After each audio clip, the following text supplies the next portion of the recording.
The local county has an unsavory reputation. You may have even heard the slang term Effingham. Well, police say they know all about it. Over the weekend, investigators arrested 42-year-old Benjamin Groover of Bloomingdale.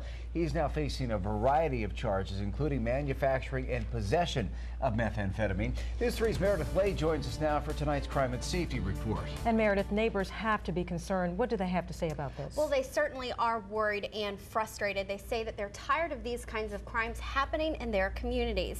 Now, they describe their Meldrum neighborhood as once being a quiet and safe place to live, but over the years, they say it's changed as more and more of their neighbors land behind bars for cooking up meth instead of supper.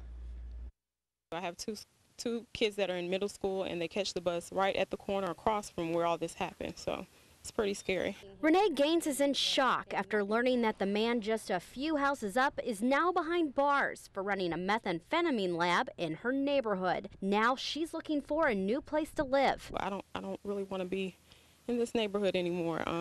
Need something a little safer. I don't think a meth lab on my street is safe at all. And David Asanapour with the Effingham County Sheriff's Office agrees. He says Benjamin Groover has been arrested for manufacturing meth in the past, and what they found this time was a decent-sized operation. This was actually an active meth lab, and they can be dangerous. There's several different types of meth labs these days, but they can all be dangerous, and just the chemicals inside of them, it definitely pose a threat to the person making it versus, also the deputies that are going inside these houses, and also just the neighbors. Because the drug is quick and cheap, he says it's grown into a county-wide epidemic.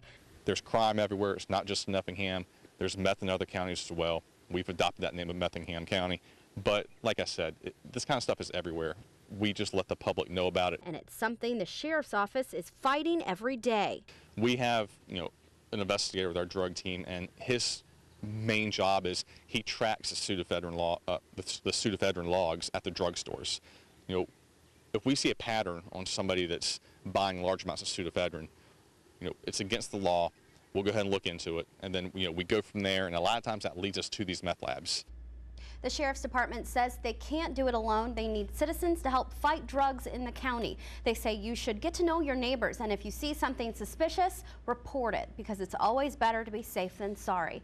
I'm Meredith Lay for WSAV News 3.